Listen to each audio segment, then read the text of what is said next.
Mission trips are important because it's just a unique opportunity to help people in a selfless way, people that really would have no other hope otherwise.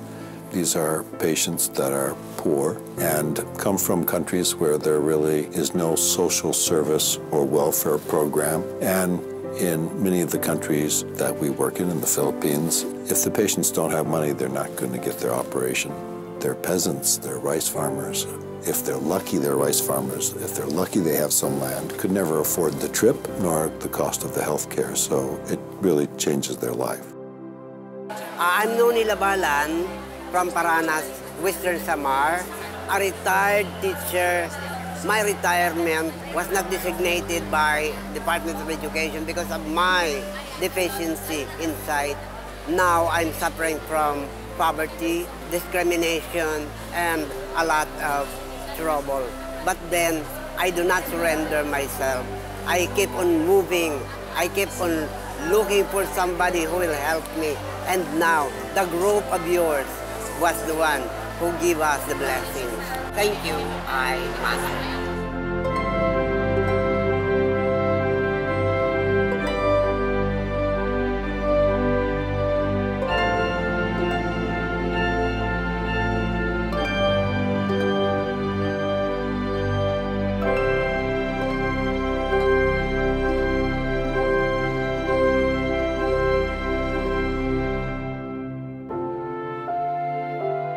We're going to do it.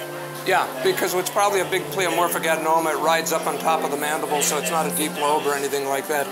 So it'll be a nice case. I think the idea is that folks get into healthcare professions to help their fellow man, to be of service, to heal where you can, to comfort always, and to provide healthcare, to maintain health. And you're comfortable doing that where you work, and an extension of all that, a manifestation of the kind of spirit that moved you to get into that kind of work to begin with is how people gravitate towards medical mission work. They're drawn to that because they know that they can do good elsewhere. They just have to find a way to do so, and medical mission work facilitates that kind of spirit of altruism.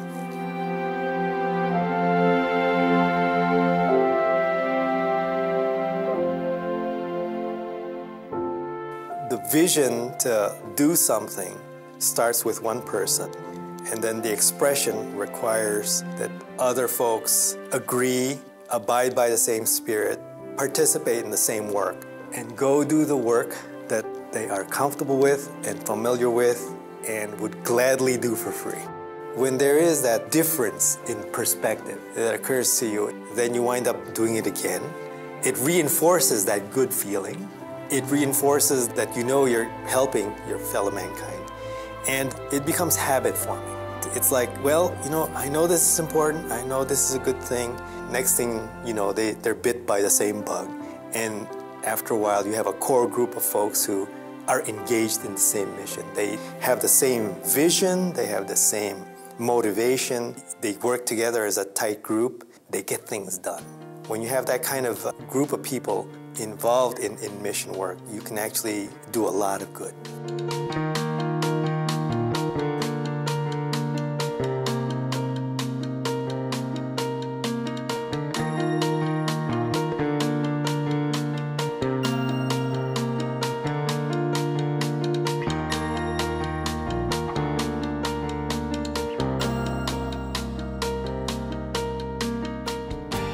My name is Dr. David Ong. I'm a dentist, and I've been part of the trip for about the last 5 mission trips. I think mission trips are important because these people don't have access to care. It's some things that we take for granted here in the U.S. Here, there are places with no health care, and that's important to me because we're in a position to help others.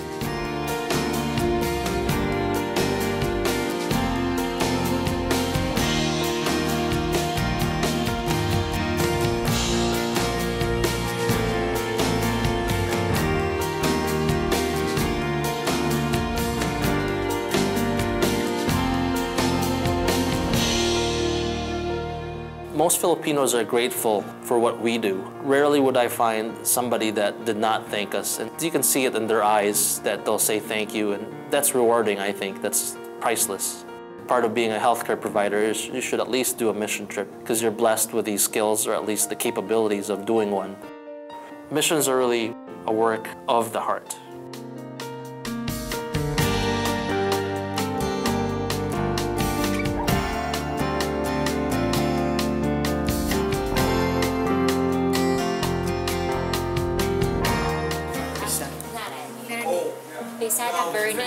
Bernie. Good. Hi, Bernie. How you doing? Is it okay if I take your picture? Is that all right, Bernie? Okay. We'll make you famous here, Bernie.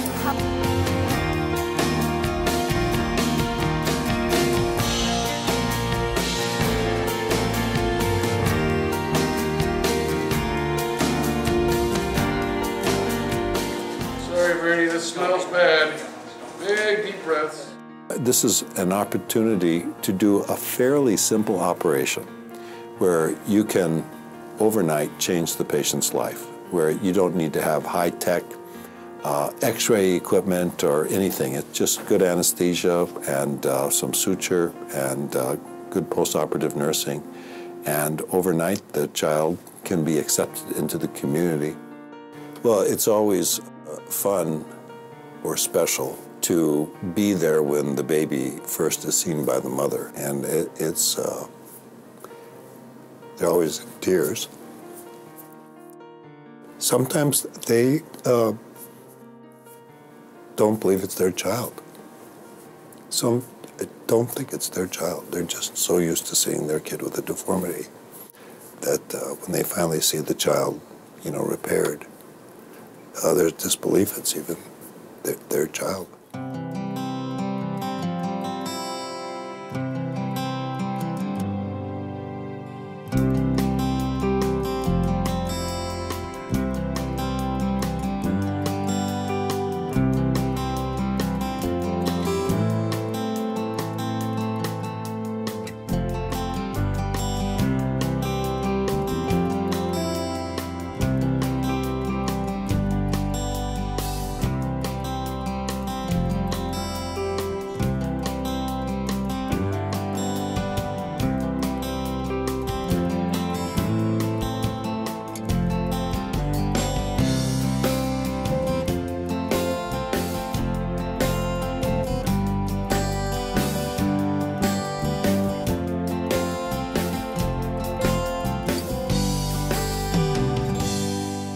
It's kind of interesting because the natural thing for many children would be to fear surgery.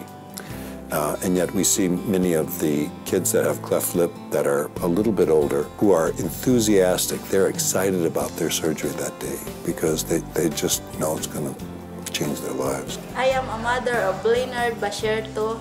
I would like to say to thank you of Minnesotan Foundation to successful the operation of my son.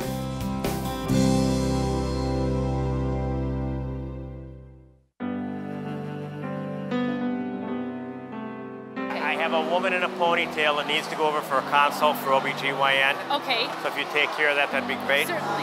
All okay. right. Thank you. So, my role in the clinic is to make sure that we have good patient flow to the doctors. We have a lot of patients we're going to see every day. We want to make sure we get all of them in front of a doctor and efficiently. And also the doctors have issues where patients have to have a referral or need a secondary procedure such as an x-ray or a labs or something.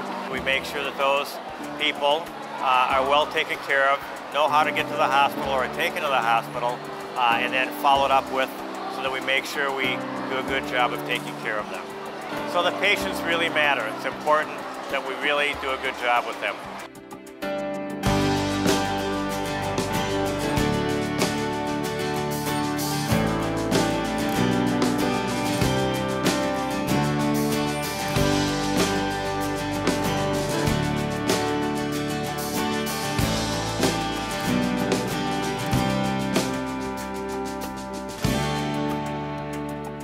The advance team arrived about 6 days before the opening of the mission, and we started with 800 boxes along with a lot of equipment, beds, supplies for the hospital.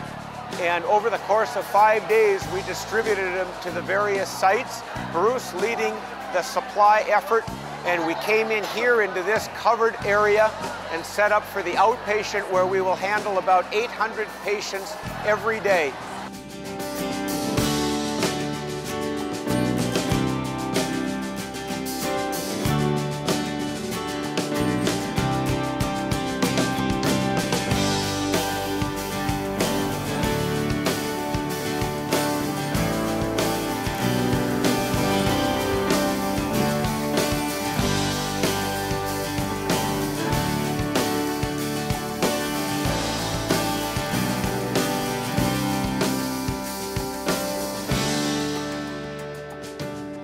This is the eye clinic, and we were fortunate enough to be able to have a total of about 3,500 pairs of glasses.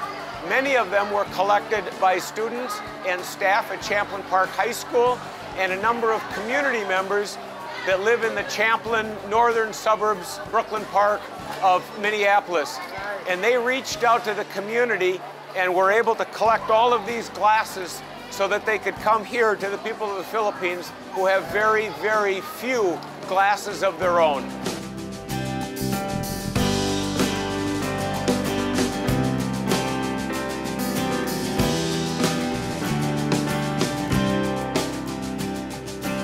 Every patient who comes to the outpatient clinic when they register is getting some rice. Each and every one about 800 a day. We went to some of the tent villages where people had been displaced from their homes because of the typhoon, and we distributed supplies, and the people were so appreciative and so gracious. Even to get just a very little bit made a big difference to them. It does matter a great deal.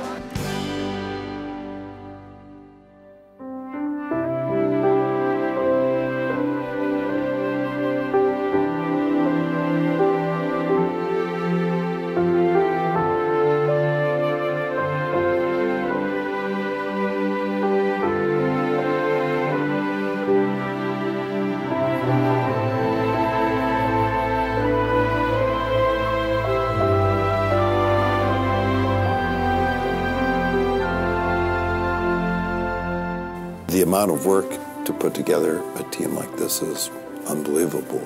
I mean, my role has been as a surgeon, but I have the easy, fun job because all surgeons like to operate.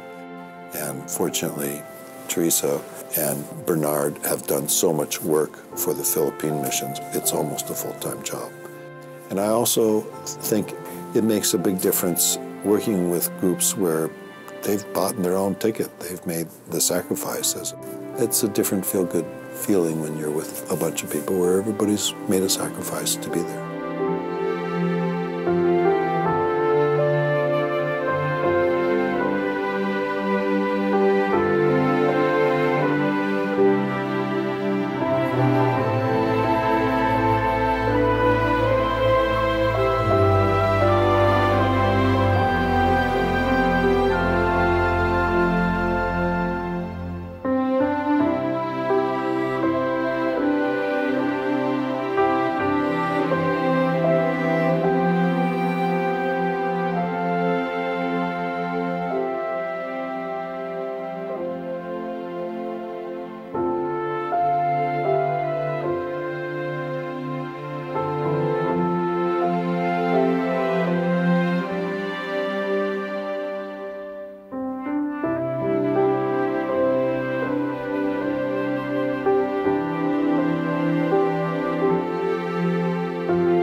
Many times it's the non-medical people who are making the biggest contribution and doing the most work, because I have no problems finding plastic surgeons who want to go on these missions. But to find people who are willing to do the hard work of organizing the missions, that's a real challenge, because that means months of work before, getting the equipment down, making arrangements with the logistics, making arrangements with where we're going to stay, making arrangements with how we're going to get from the airport to the hotel, how the meals are going to be taken care of, all those things you do that most surgeons have no interest in dealing with those things. They just want to go down and operate. That's what they do. That's fun. They are doing some work as far as making arrangements to have the sutures and the materials they need, but this is a very easy job compared to the hard work that goes on for a year. I mean, the date for this Philippine mission was known a year in advance, and the work as far as organizing, fundraising, and doing other things started at least a year ago. So this is the biggest challenge if we want to expand upon these programs or have more missions. It is not so difficult to find physicians willing to do it. It is hard to find organizers who are really skilled at putting this together because it just takes so much time and so much work. For my wife Naomi, for a couple months before on many missions, it's almost a full-time job.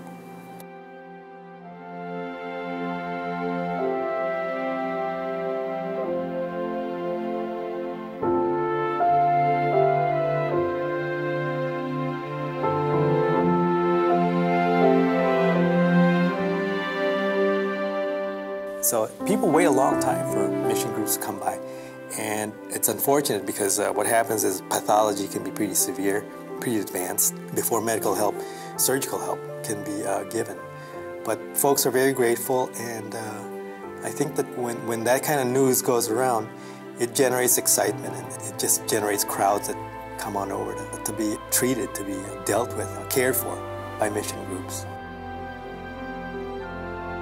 Thanks to come in Catarman. Thank you.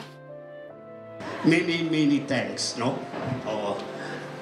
You know, it's ended a blessing for all of us here to have some persons who are like Dr. Cabral and his members of the Minnesotan Medical Association, that we have this kind of personalities who are really dedicated to help and assist our poor people in our province.